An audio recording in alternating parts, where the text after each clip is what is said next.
দেখে আরও উঠছে মনে।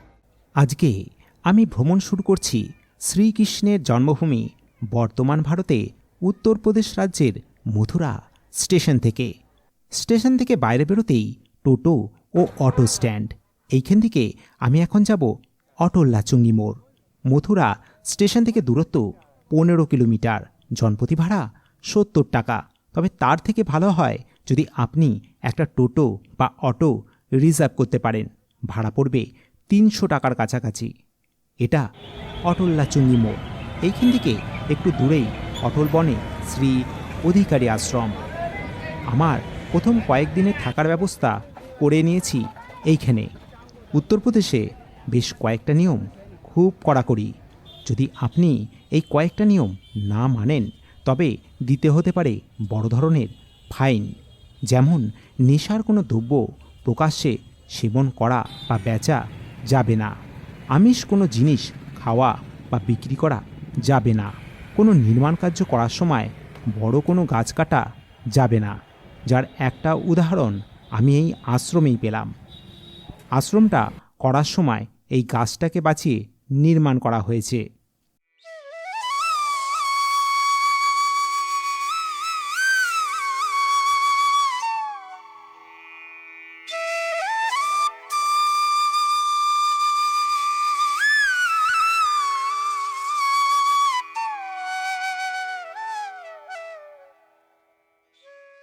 এবার আশ্রমের ভেতরটা আপনাদের ঘুরিয়ে দেখাই।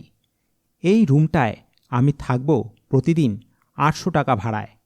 এই আশ্রমে আপনি অনলাইনে বুকিং করতে পারেন।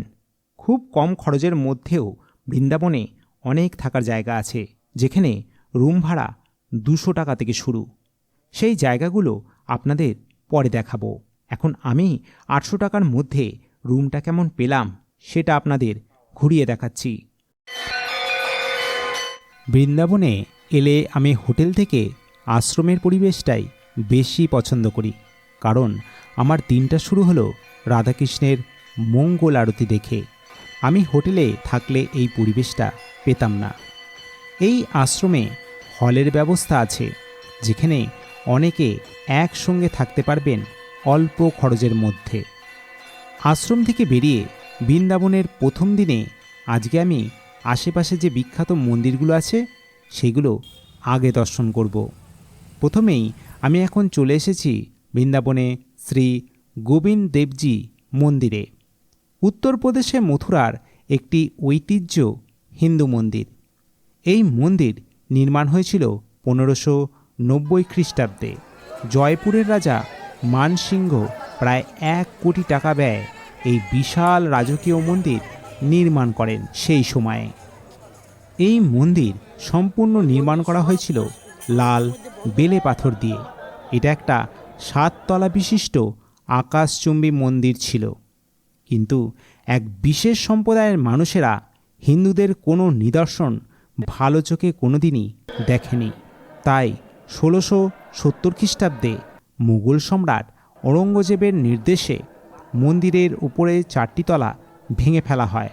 বর্তমানে 3 তলা বিশিষ্ট এই মন্দির 436 বছরের পুরনো। দূর থেকে এই মন্দিরের ভেতরের কারুকার্য দেখলে কোনো ইউরোপীয় গির্জার মতো দেখতে মনে হয়। মোগল আক্রমণের আগে মন্দিরের এই কারুকার্যের গায়ে প্রচুর দামি পাথর দিয়ে নকশা ছিল।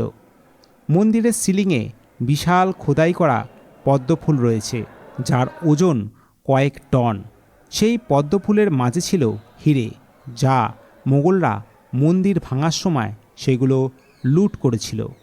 এই মন্দির খোলার সময় ভোর 4:30 থেকে দুপুর 12:30 এবং বিকেল 5:30 থেকে রাত 9টা। এই মন্দির থেকে খানিকটা হাঁটা পথেই আছে আরও বেশ কয়েকটা মন্দির। তারই মধ্যে একটা উল্লেখযোগ্য শ্রী রঙ্গনাথজি মন্দির, যে মন্দিরে আছে সোনার তালগাছ। এখন আমি যাচ্ছি সেই মন্দিরে। এটি মূলত ভগবান বিষ্ণু এবং তার অবতার শ্রীকৃষ্ণের প্রতি উৎসর্গিত। দূর থেকে মন্দিরকে দেখলে দক্ষিণ ভারতের মন্দিরগুলোর মতো দেখতে মনে হয়। এটি মূলত দক্ষিণ ভারতের একটি বিখ্যাত মন্দির রঙ্গনাথ স্বামী মন্দিরের অনুকরণে তৈরি। মন্দিরের ভিতরে আছে একটা 50 ফুটের উঁচু স্বর্ণ আবৃত স্তম্ভ, যাকে এক কথায় বলা হয় সোনার তালগাছ।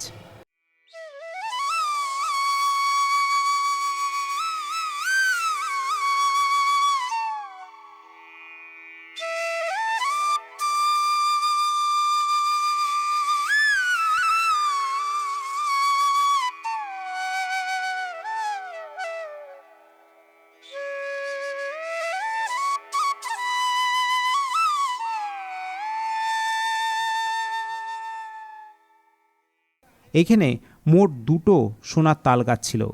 একটা স্তম্ভ ইংরেজরা লুট করে নিয়ে গেছে।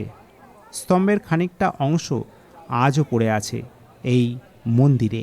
এই স্তম্ভকে বিজয়ের প্রতীক হিসাবে পুজো করা হয়। এই মন্দির উঁচু পাঁচিল দিয়ে ঘেরা, দূর থেকে দুর্গের মতো দেখতে লাগে। মন্দিরের ভিতরে অনেকগুলো নাট মন্দির আছে।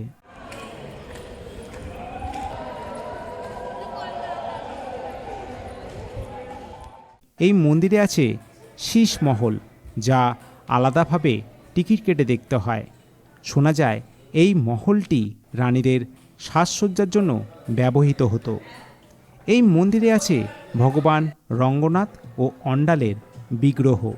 এইখানে ভগবান শ্রীকৃষ্ণকে বর এবং অন্ডালকে কনে রূপে পুজো করা হয়।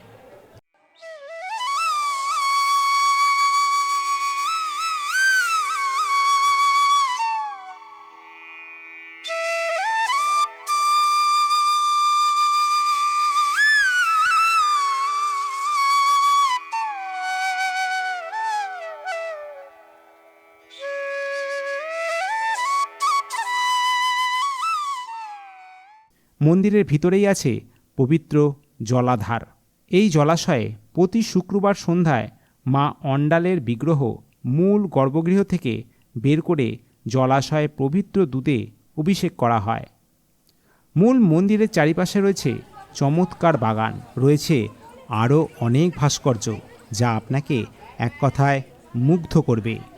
রঙ্গনাথজি মন্দির থেকে খানিকটা বেরিয়ে ব্রহ্মকুণ্ডের অবস্থান। কথিত আছে ভগবান ব্রহ্মা এই কুণ্ডে শ্রীকৃষ্ণের গরু এবং সখাদের লুকিয়ে রেখেছিল। এখন এসছি যে স্থানে, এই স্থানে ব্রহ্মাদেব শ্রীকৃষ্ণের গরু চুরি করে রেখেছিলেন গুহার ভিতরে। হ্যাঁ, কারণ তিনি দেখতে চেয়েছিলেন যে শ্রীকৃষ্ণ আসলে ভগবান কিনা। যেহেতু ব্রহ্মাদেব মানতে পারতেন না যে শ্রীকৃষ্ণ স্বয়ং ভগবান, নারায়ণের অবতার, তিনি সেটা কিন্তু মানতেন না। তো সেই পরীক্ষা করার জন্যই শ্রীকৃষ্ণের গরুগুলোকে ব্রহ্মাদেব এই গুহার মধ্যে রেখে দিয়েছিলেন। দেখতে পাচ্ছেন ব্রহ্মাদেবের সেই মূর্তি। আর এটা দেখুন কতটা গভীরতা, দেখুন বিশাল গভীর। এখন আমি এসেছি সেই ব্রহ্মাকুণ্ডে। রাস্তা থেকে প্রায় 40 ফুট গভীর এই ব্রহ্মকুণ্ড। প্রাচীন ব্রহ্মকুণ্ডের মূল গেটের ধ্বংসাবশেষ আজও এখানে বর্তমান। দেখাতে থাকব আপনাদের পরপর বৃন্দাবনের আরও মন্দির এবং এখানকার জীবনযাত্রা। সঙ্গে থাকবেন, দেখা হচ্ছে পরের ভিডিওতে।